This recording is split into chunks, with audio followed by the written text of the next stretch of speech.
Hi again. Now we're going to do section 12.3, which is the dot product. And like I've said before, several of you all may already know how to do the dot product from previous courses, and that's okay. But we're going to make the assumption that you do not, and I'll go through exactly what the dot product is. So, dot product is kind of a way that we can sort of multiply vectors. You can't really multiply two vectors together. You can multiply a vector by a scalar, but you can't really do two vectors multiplied. So one idea is to do the dot product. Another idea is to do the cross product, and the cross product will be what we talk about in 12.4.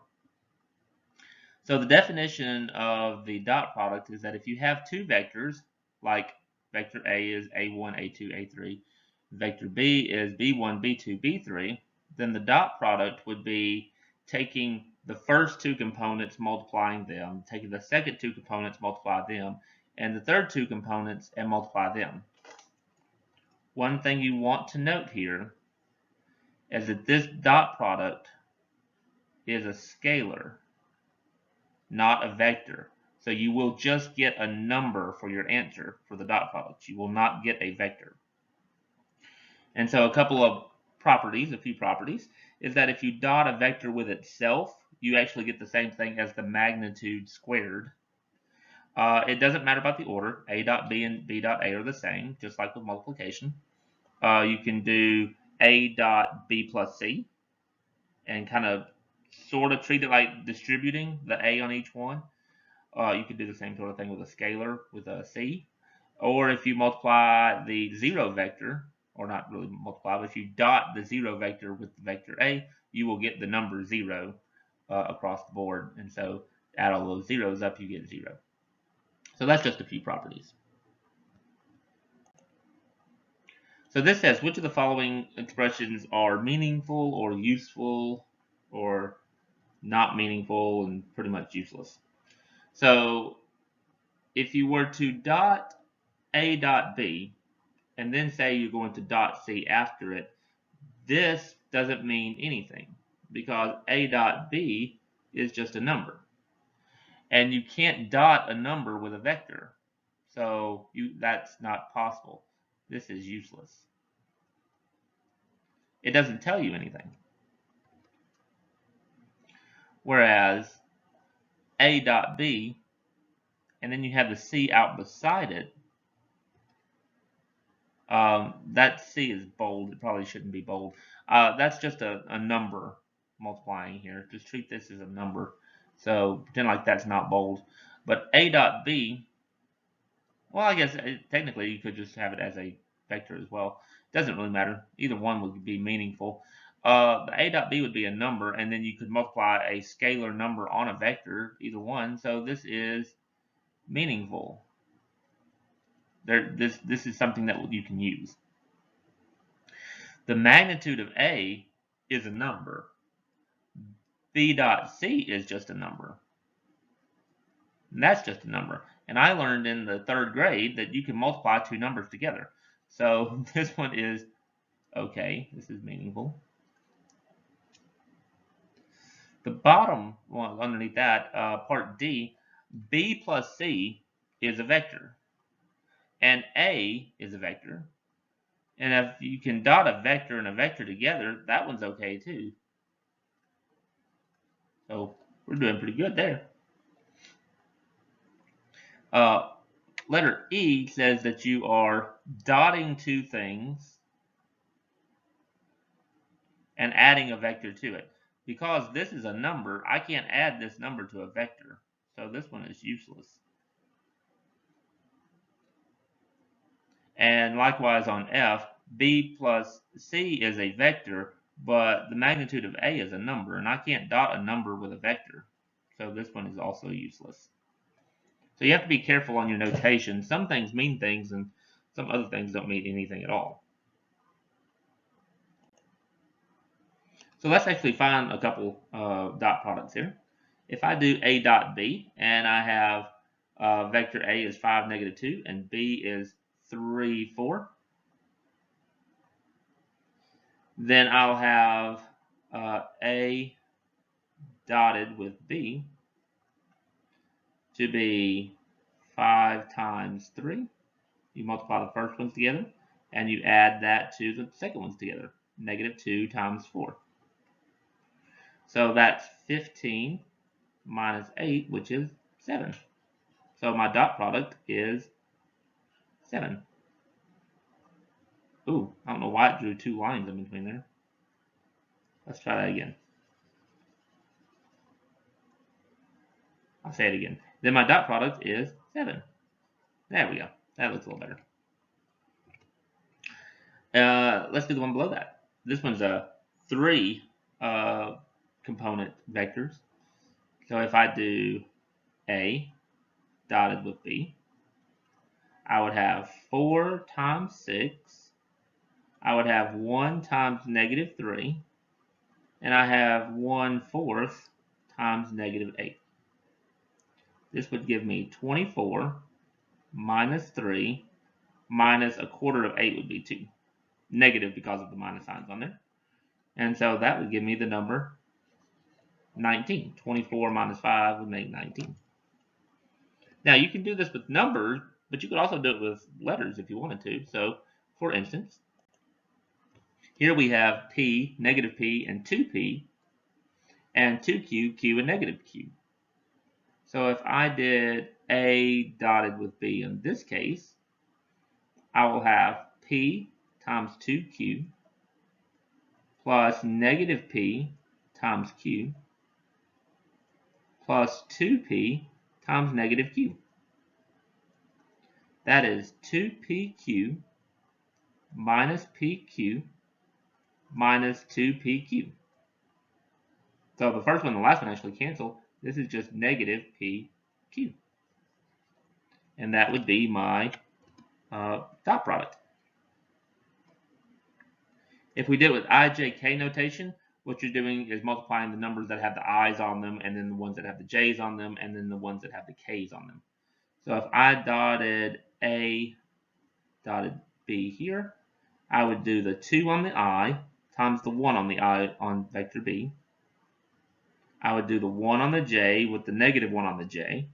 And notice on the K, vector A does not have a K component. So my K coefficient would be 0 on that one, and then 1 on vector B. So I'm just left with 2 minus 1 minus 0, which is the number 1. And so that one has just a dot product of 1.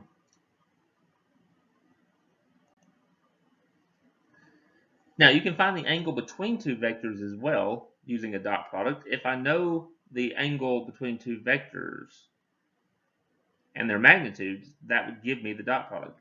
The dot product equals the magnitude of each one times cosine theta.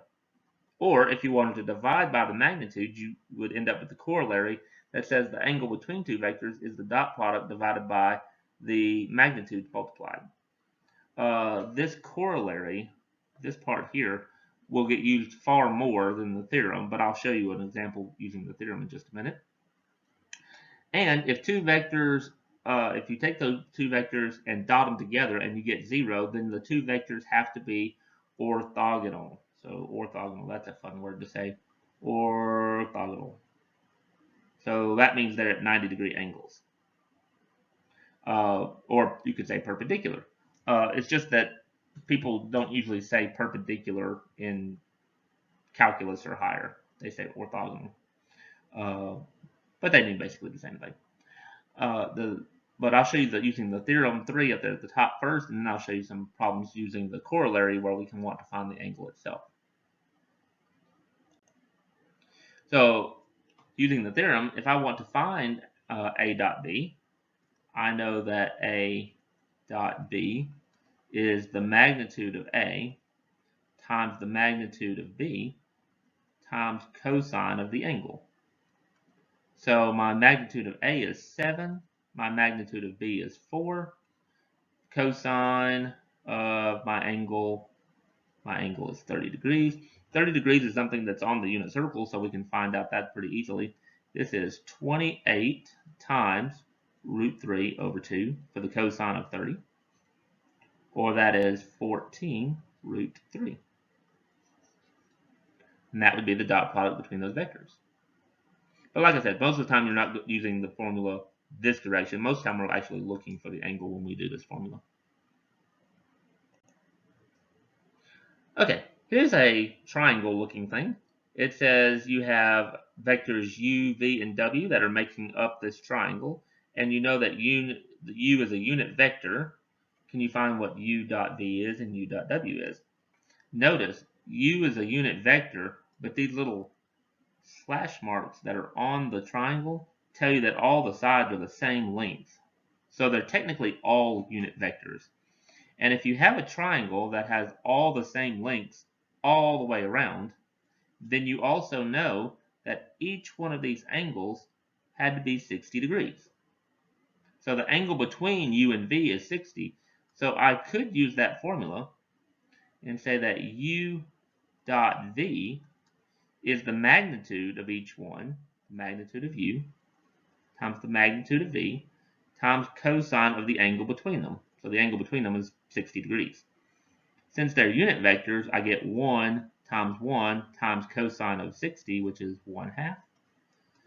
So my dot product between u and v is just positive 1/2.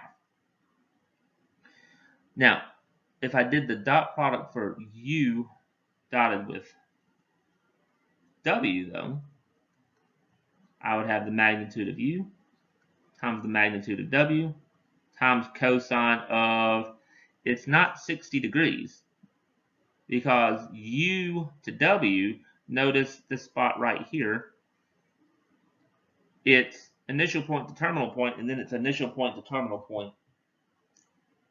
And so that initial point to terminal point, initial point to terminal point doesn't give you the angle between the vectors. It gives you the wrong angle. And so it's not 60 degrees. You got to have the angles to at the same initial point to figure out the angle between them. So you would technically want to move that w vector, this w vector down here.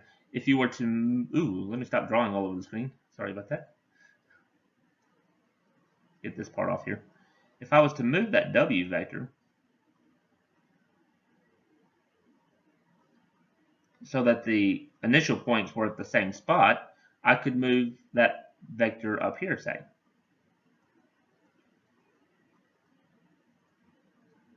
And make w be up here. So then my angle between them would be this angle right here, which is actually 60 twice, or 120. So the angle between those vectors is actually 120. You could also move the u if you'd rather move the u instead of the w.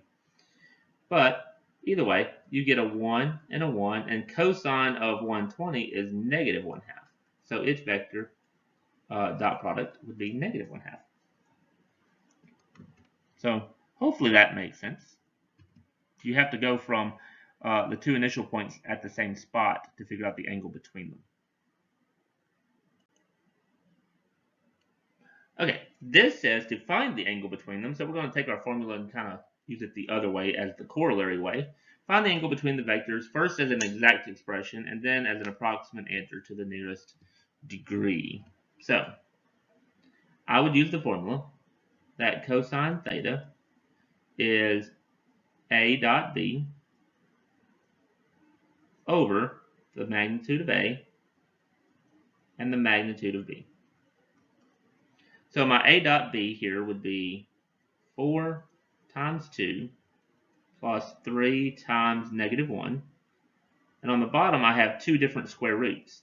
I have the square root of 4 squared plus 3 squared from vector A, and 2 squared plus negative 1 squared from vector B. So on top, I'll get 8 minus 3. On the bottom, I'll get the square root of 16 and 9, and then also the square root of 4 and 1.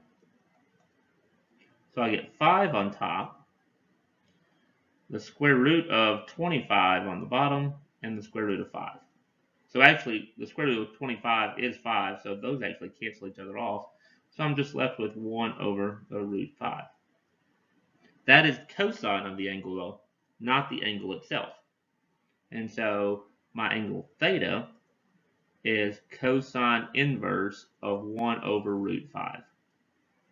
So when it says find an exact expression, this is the exact expression. The approximate expression would be take that thing, type it in the calculator, and get somewhere close to about 63 degrees. They're close to it. Not exactly 63, but pretty close. And I'm going to do the same thing on part B, except now we have 3 numbers to work with instead of 2. So my cosine theta would be on top 1 times 0 plus negative 4 times 2 plus 1 times negative 2. On the bottom, I'll have the square root of 1 squared plus negative 4 squared plus 1 squared for my first vector. For my second vector, I have 0 squared plus 2 squared plus negative 2 squared. And so on top, I end up with 0 minus 8 minus 2. On the bottom, I'll end up with 4 squared is 16, 17, 18, so I'll have an 18 on one of them. On the other one, I have 0 squared is 0, and I'll end up with 4 and 4, which is 8. So I get negative 6 over square root of 18 times the square root of 8. Now you can, if you want to, put the 8 and the 18 together, and it works out pretty well. 18 times 8, I think, comes out nice. I'm going to check it in the calculator real quick. Oh yeah, it's 144.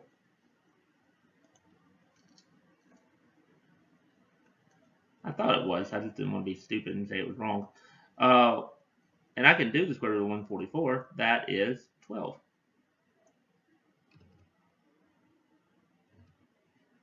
You know, I just said I didn't want to do anything stupid and wrong. And then I just realized the top part. Negative 8 minus 2 is not negative 6. It's negative 10. So, sorry about that. I apparently did not see the negative on the 8. This is a 10 on top. Which, now, either way it would have simplified, but now it simplifies not to negative 1/2, but the 2 into each one would give me negative 5 over 6. So that's not on the unit circle either. So my exact expression would be cosine inverse of negative 5 over 6. Or negative 10 over 12 if you left it negative 10 over 12. So that's your exact expression. If you type that in the calculator, you'll get somewhere close to 146 degrees. Notice that this one comes out negative for the fraction, the negative 5 over 6. That tells you have to have an angle between between 90 and 180. If it comes out positive, it would have to come out between, like, the positive 1 over square root of 5 has to come out between 0 and 90. And so that's why we got those two different angles like that. Also, if it came out to be exactly 0, the answer is 90. That makes the orthogonal. So this one says to find the 3 angles of a triangle with the given vertices. And so what I'm going to do is I'm going to draw this triangle out, kind of show you what it looks like, because we'll need to reference this picture along the way. And so all the vertices are either on the axes or in the first quadrant. So it's a pretty easy little picture to draw. My first point would be the point P, would be 2, 0, which is about right here. My next point is 0, 3, which is the Q point. 0, 3 would be about right here. And then my point for R, 3, 4, would be over 3 and up 4. So I end up with a point right there. So this is my point R, this is my point Q, and this is my point P. And depending on how well you can connect dots, I don't draw straight lines terribly well, so we end up with a triangle that looks kind of like that, and we're going to find these angles in between them. So to find those angles between them, what I need to find are vectors going out from each one of those points. So like for instance, I need the two vectors that go out from point P so I can find the angles between them. Remember, the angle between them is you have to have the same starting point. Your initial points have to be the same. And so we're going to go out from point P. We need to go out from point Q and out from point R. So I need to find the vectors that will allow me to do that. So let's find some vectors. If I found the vector PQ, for instance, that would be 0 minus 2 and 3 minus 0. That would be negative 2, 3. That would be the vector going from P to Q. If I found the vector PR, that would be, let's see, PR would be from 3 minus 2 and 4 minus 0. That would be, oops, not a 3. 3 minus 2 is 1, by the way. That would be 1, 4. So the vector 1, 4.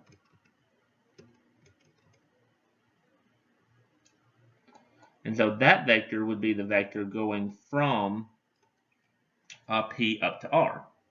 And so I have the same starting point from P out to Q and out to R. So if I found the angle between these two, that would be angle at P. And so I could say that cosine of P would be the dot product between them, negative 2 and 1, plus 3 times 4, divided by the magnitude of each one. The magnitude for PQ would be negative 2 squared plus 3 squared. And for PR would be 1 squared plus 4 squared. So on top I get negative 2 plus 12. On the bottom I get 3 squared is 9, and 4 more make 13. And 4 squared is 16, and 1 is 17. Or I get 10 divided by the square root of 221, which is definitely not on the unit circle. But I don't care. I'm going to do an approximation anyway and say cosine inverse of that number. Oops, that looks like 22.1. I don't want to say 202.1. Just 221. Type that in the calculator and you get about 48 degrees. So that's one of the angles. Then maybe I want to find the angles for Q. That means I have to go from Q to R and Q to P. So I need a vector from Q to R. That would be R minus Q, 3 minus 0, and 4 minus 3. That would be 3, 1 for QR. Then I need a vector from Q to P. I have P to Q. That's negative 2, 3. Q to P is just the same vector going the opposite direction. So that's actually the same thing as negative PQ. And so I'm going to use the vector of 2, negative 3 there. These two vectors will tell me angle Q.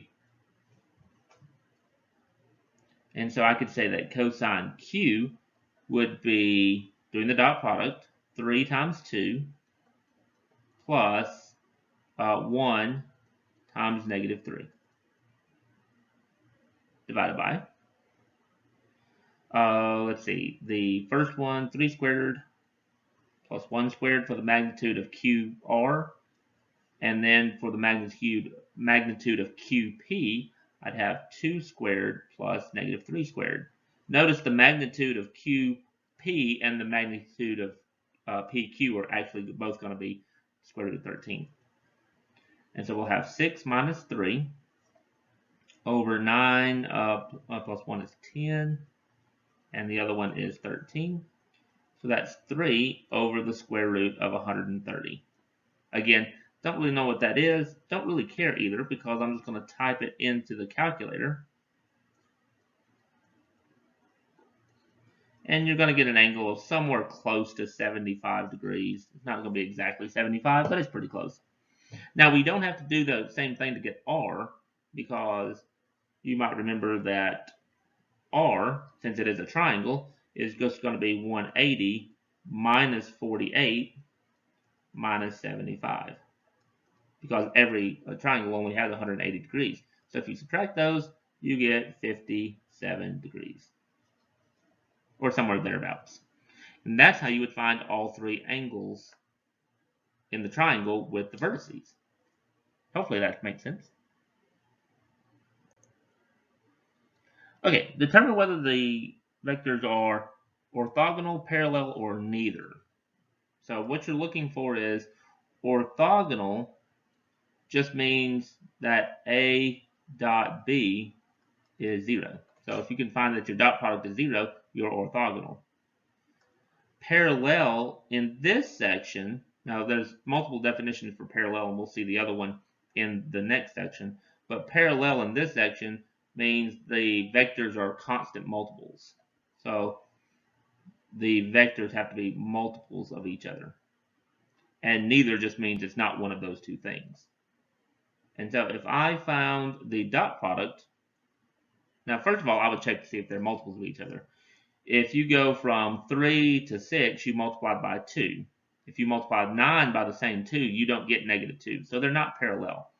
So if I check the orthogonality, do the dot product. I would do 9 times negative 2 plus 3 times 6. That is negative 18 and 18, which is 0. Because it comes out to be 0, this one is orthogonal. And I can do that for all of them. On the second one, 4, 5, negative 2, and 3, negative 1, 5. For instance, to go from the negative 1 to the 5, I multiply by 5. But if I multiply the 5 in B times that same 5, I would end up with not negative 2. So they're not constant multiples of each other. So I'll check the dot product. If I dot them together, I have 4 times 3 plus 5 times negative 1 plus negative 2 times 5. Sometimes the pen makes weird lines along the way for some reason. So I get 12 minus 5 minus 10. Well, that's not 0 because 12 minus 10 is 2, and 2 minus 5 is negative 3. So the fact that it comes out to be negative 3 means it's not orthogonal, and it's not a constant multiple, so it's not parallel. This one has to be neither. Let's check the last one.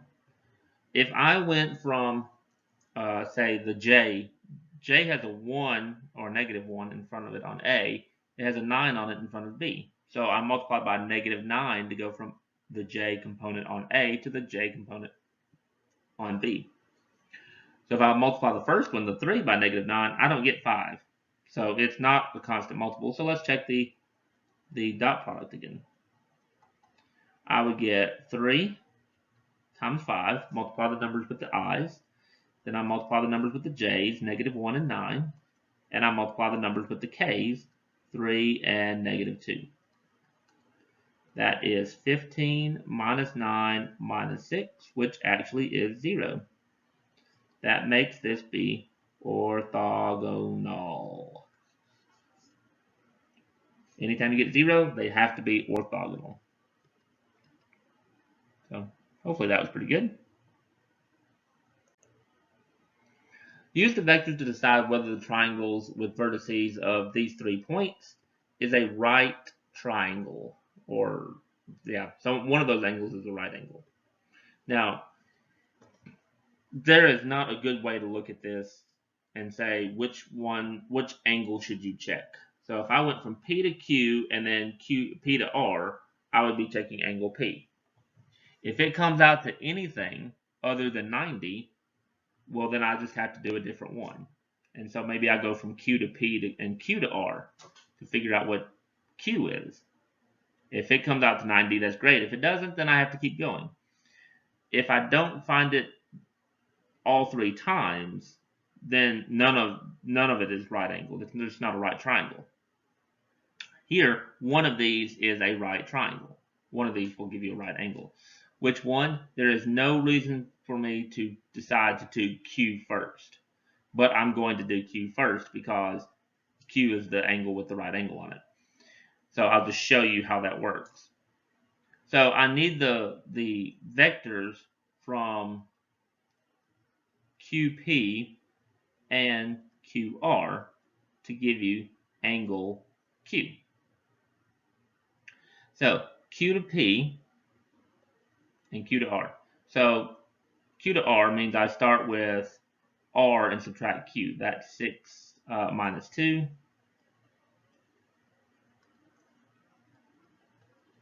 -2 minus 0. And -5 minus -4. So that would be 4, -2, and -1. -5 plus 4 would be -1.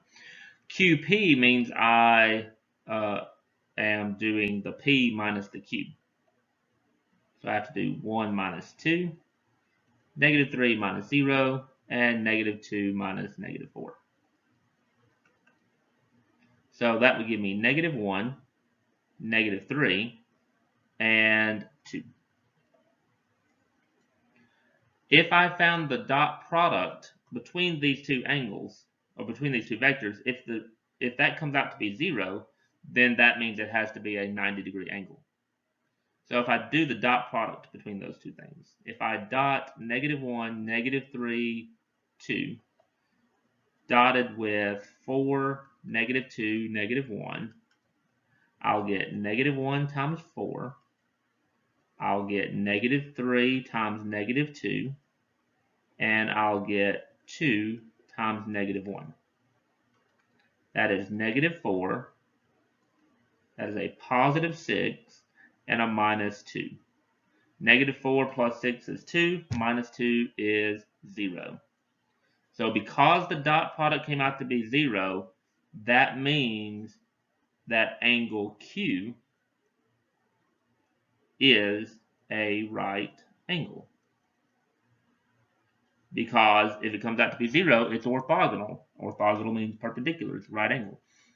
And so, but if you had have checked, say, angle P first and it didn't come out to be 0, well, you just did it for fun, and then you just have to go to the next one and the next one until you find one that comes out to be 0.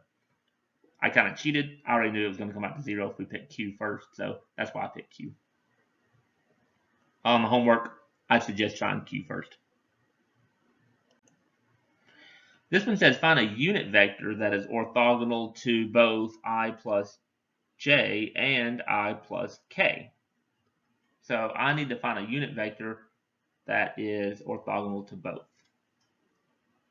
So I need a vector. What that vector looks like, I don't know. I don't know if it's just an I or a j or a k or whatever. So I'm going to make up a generic vector. So I'm going to say I have vector A to be A1 times I, A2 times j, and A3 times k. And I need to find A1, A2, and A3. But I know, since they are orthogonal, I know vector A dotted with this I plus j has to be 0. I know that because that's the definition of orthogonal. And so if I dot those two vectors together, if I did the A times the I plus j, this would tell me I multiply the components in front of the A together. or something, sorry, in front of the I together. That's A1 times 1 plus, in front of the J's, A2 times 1. And then stuff in front of the A, in front of the K's, I get A3 times 0. So I know that A1 plus A2 had to be 0. And then I also know that the dot product between A and I plus K also has to be 0 because, again, they are orthogonal. And so I could do the same thing. I would get A1 times 1. I would get A2 times 0. And I would get A3 times 1. So that leaves me with A1 plus A3 equals 0.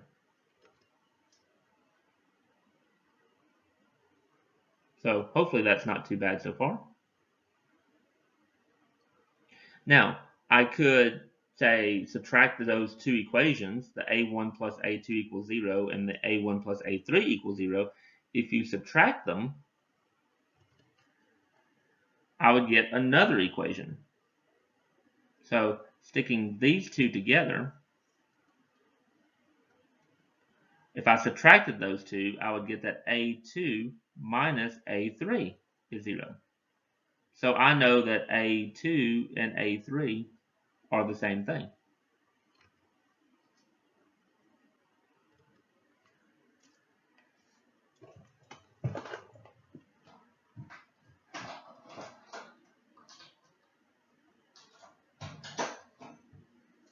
Okay. Sorry for the pause. I had to let the cat in.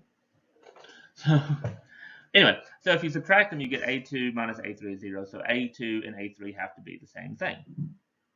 You could take that idea that A2 and A3 are the same thing. Ah, man, look at that. I just marked all over the screen by mistake. The pen is just doing crazy things today. So let's just erase this and I'll rewrite the A3 there. But you could take that the fact that the A2 equals the A3 and plug it into either one, like maybe plug it in down here, and say that since they are the same, A1 plus A2 equals 0. So A2 is negative A1. And you could write correlations between all of these different things like that.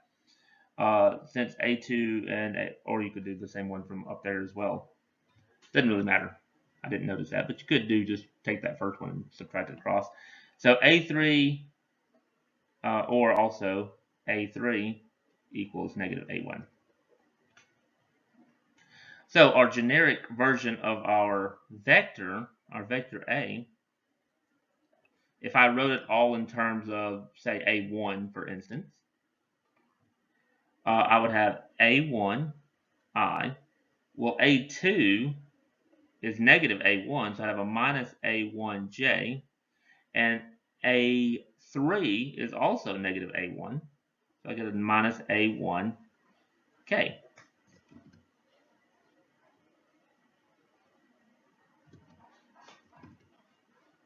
Now, how do we actually find the A1? That's what the key here is.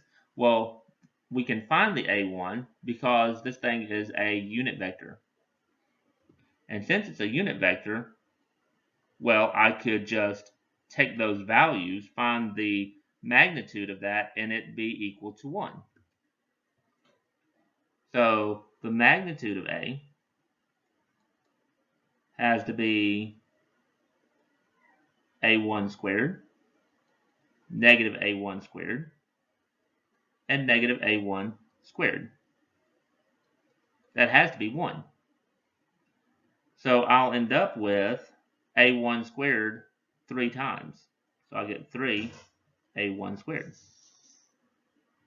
Or A1 squared, if you square both sides,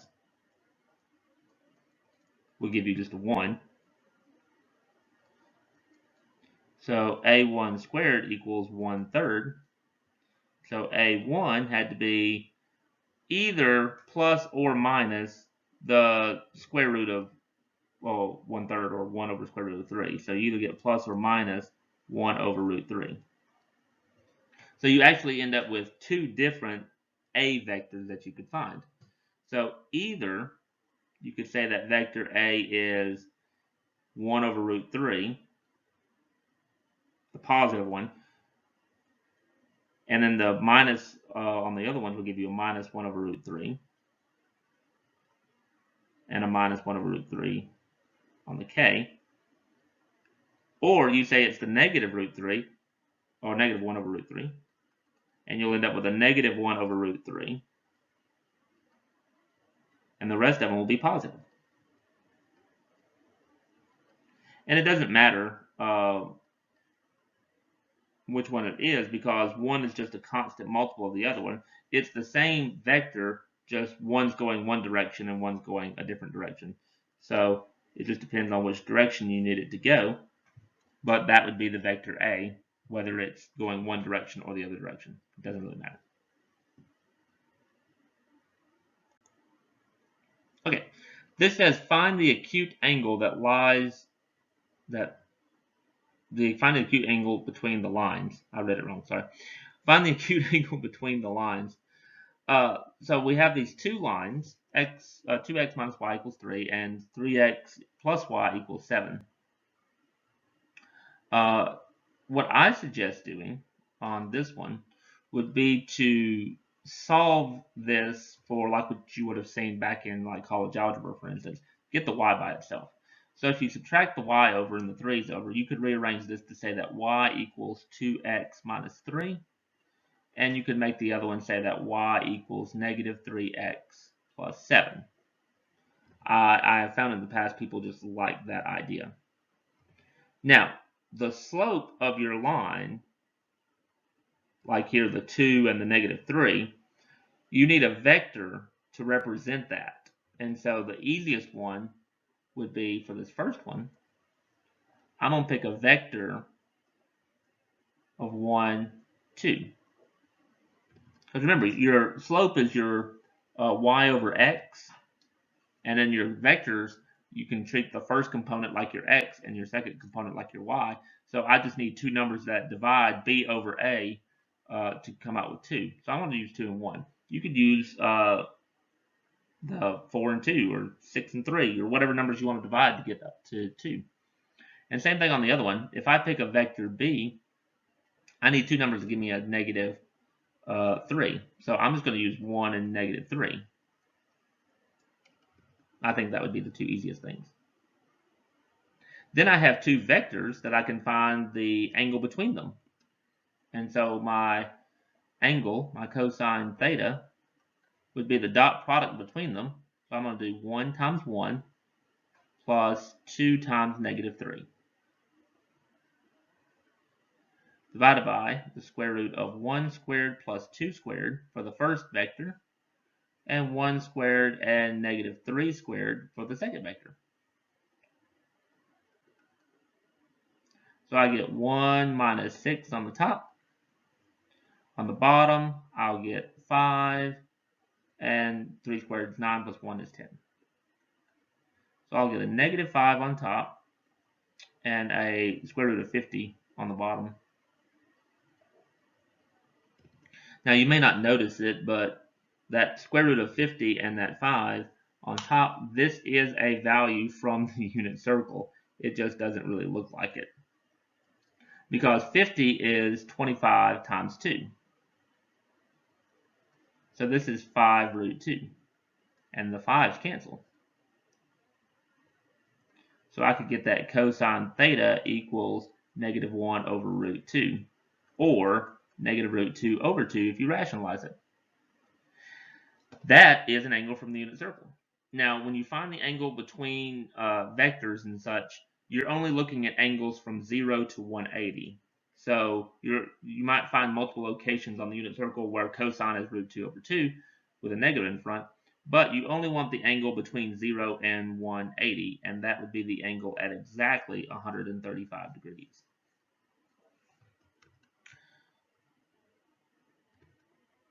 Now, I boxed that in, which would be the angle between the lines That would be the bigger angle. The actual problem asks you to find the acute angle between the lines.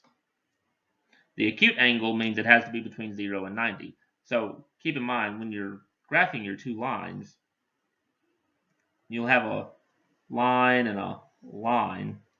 These are not these particular lines, but just for instance, you would have an angle on the top that was probably bigger than 180, and then you have another angle that's on these sides that is smaller than 180. So the angle between the lines could be the big one or the little one, but since it specifically asked for the acute angle, our acute angle, we're just going to take 180 off of it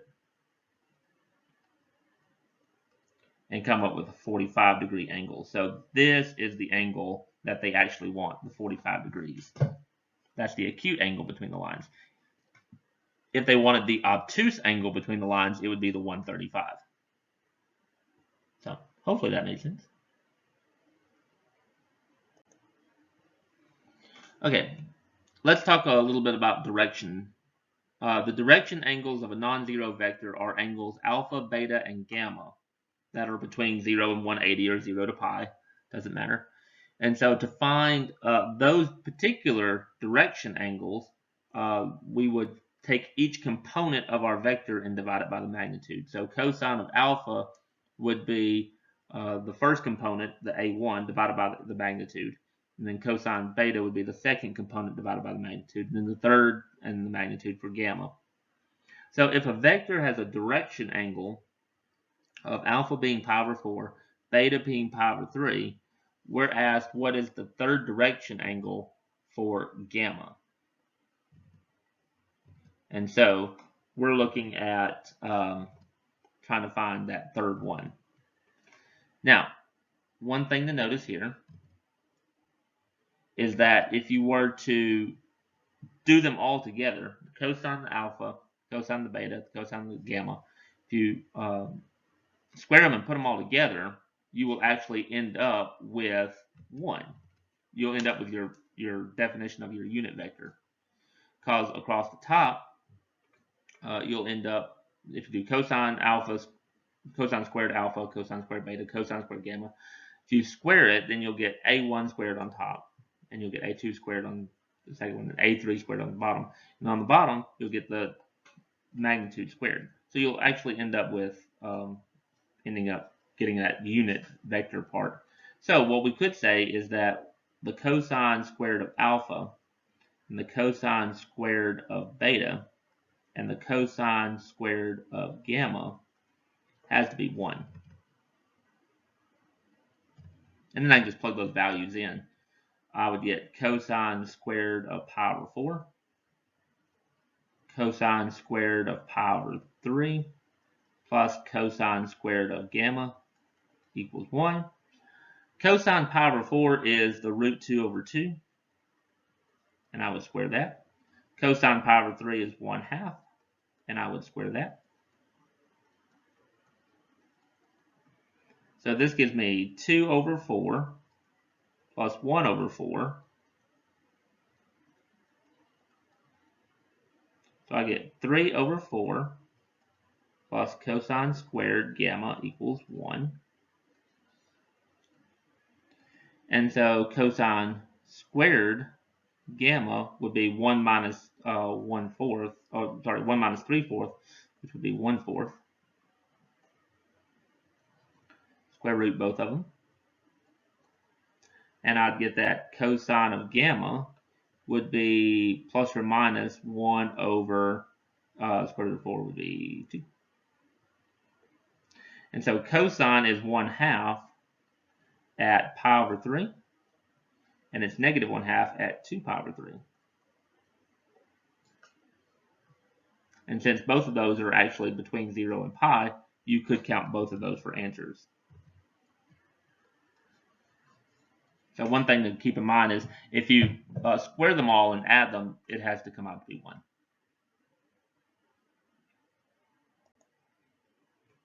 Okay, the last couple of things to talk about in this section are scalar and vector projections. So the scalar projection of a vector B onto A is given by a formula where you take the dot product and divide it by the magnitude that you're going onto. So A dot B divided by the magnitude of A gives you the scalar projection. That's just a number. The vector projection is taking that number you would have gotten from the scalar projection. Notice this part right here is the scalar projection, and you're multiplying it times the vector divided by another additional magnitude. So you get A dot B over the magnitude squared times A. That's the vector projection. And so there's a couple pictures down below to kind of represent this. You have on this first picture, vector A going off to the right, vector B going up to the left. You're projecting B onto A, so you're pulling that vector down to be on the same line as A. So that's what a vector projection does. Same thing on the second picture, vector B going up to R, vector A is the bottom to the right. You're pulling that vector back down to lay on top of A, so you're putting it onto A. Same idea. So that's what's going on here. So notice the vector projection is a scalar projection times the unit vector in the same direction as A. So we're going to find some vector and scalar projections. So find the scalar and vector projections of B onto A. B onto A. So starting with 4, 7, negative 4, and 3, negative 1, 1. So the scalar projection has the COMP. That's for the complement, by the way, if you're wondering. But that's the scalar projection of B onto A. So A would be the smaller part here. So you do the dot product of the two numbers, or the two vectors, sorry. So you do A dot B divided by the magnitude of A. So the top part becomes 4 times 3, 7 times negative 1, negative 4 times 1. And then we do the magnitude of A, which is 4 squared plus 7 squared plus negative 4 squared. So I'll end up with a 12 minus 7 minus 4 on top. On bottom, I end up with 16, 49, and another 16. So 12 minus 7 is 5, minus 4 gives me 1 on top, which is kind of nice. 16 and 16 is 32, and 49 would give me 81. So my scalar projection is 1/9. My vector projection of B onto A says I take that same thing, A dot B, divided by the magnitude of A, and I multiply it times the vector A divided by the magnitude of A. So that first part, that's the same 1/9 I just found. So I have a 1/9 that I just found, times vector A, which is the vector 4, 7, negative 4, divided by an additional magnitude. Well, the magnitude is still 9 from what I just found. So this is 1 over 81 times 4, 7, negative 4. Or if you want to put the 1 over 81 inside the vector and do 4 divided by 81, 7 divided by 81, and negative 4 divided by 81, you could do that as well. Let's do it again on part B. So my scalar projection, I do the dot product between the two vectors. So I'll do 3 times 2, negative 3 times 4, and 1 times negative 1, divided by the magnitude of A. That's 3 squared, negative 3 squared, and 1 squared. So I'll end up with a 6 minus a 12 minus a 1, all divided by the square root of 9, 9, and 1. So 6 minus 12 is negative 6, minus 1 more, it makes negative 7. 9 and 9 make 18, and 1 more make 19. Now this one doesn't come out near as pretty as the last one, negative 7 over square root of 19, but that's okay. And then the vector projection of B onto A, I would take that same thing, that same scalar projection I just found,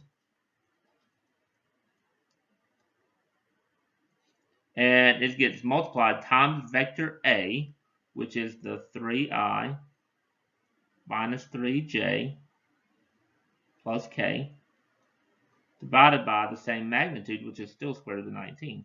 Here's one nice thing, though. The square root of 19 from the scalar projection with the square root of 19 from the vector projection formula, they would combine together to give you just 19 times the 3i minus 3j plus k. And again, at this point, you could multiply the 7 or the negative 7 over 19 across if you want to, or you could leave it like that. It doesn't really matter.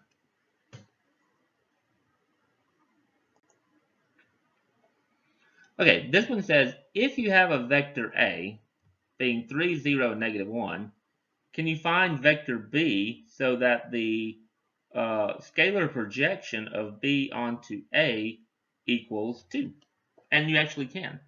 I need to come up with a generic vector B, though, so I'm going to use vector B to just be the vector B1, B2, and B3. And so my scalar projection, the formula that I was just using on the other page, says that I dot the two vectors together. So I get A dot B divided by the magnitude of A. So if I dot them together, I'll get 3B1, I'll get 0B2, and negative 1B3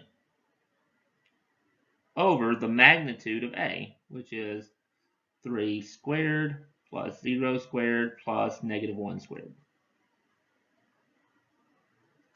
Well, the 0 times B2 just goes away, so I don't even need that. So I'll end up with 3B1 minus B3 over the square root of 9 plus 1. So my scalar projection is 3B1 minus B3 over the square root of 10.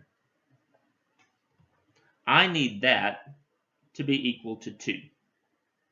This needs to be 2 from up here.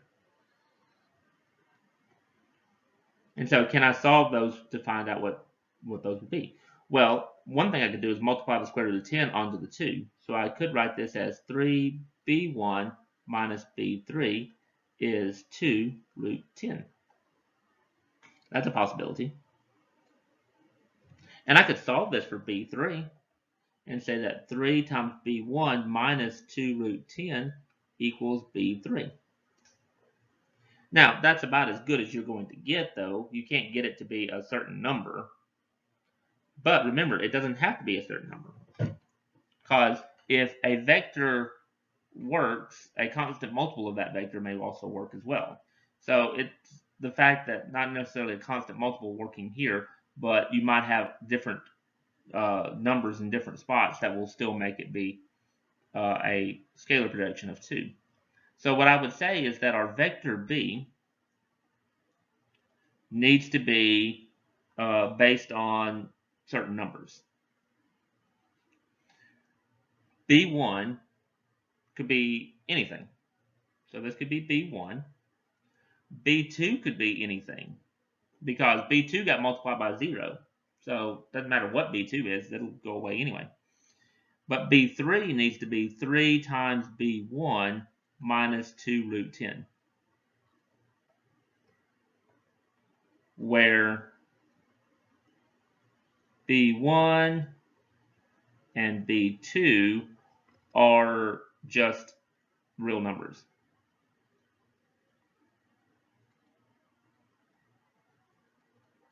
So it doesn't matter what they are. You just have to pick B1 to be something and B2 to be something. But you have to pick B3 to be the same as 3 times b1 minus 2 root 10. And if you do, you'll get a scalar projection of 2. Hope that makes sense. Okay, last problem. What we're going to find work here, and we've actually kind of already done work a little bit in the last section, but technically work is a dot product between two different vectors. So your work is your force vector by your dotted with your displacement vector. Or you can do the magnitude of the force times the magnitude of the displacement times cosine of theta. And so, for example, if you have a sled being pulled along a level path and a 30-pound force is acting on an angle of 40 degrees above the horizontal, moves the sled 80 feet, how much work was actually done to move that sled? Well, it's not too hard to do. Your work is your magnitude of your force. Well, I have a magnitude of my force. That would be 30, a 30-pound force. So I'd have a 30-pound force. I need to know the displacement. How much did it move? It moved it 80 feet at an angle of 40 degrees. So you just type that into the calculator, and you get about 1,839 foot-pounds of work was done. So not too hard to do. And that's the end of dot product, so hopefully that makes some sense. And we'll continue with vectors into the cross product in the next section.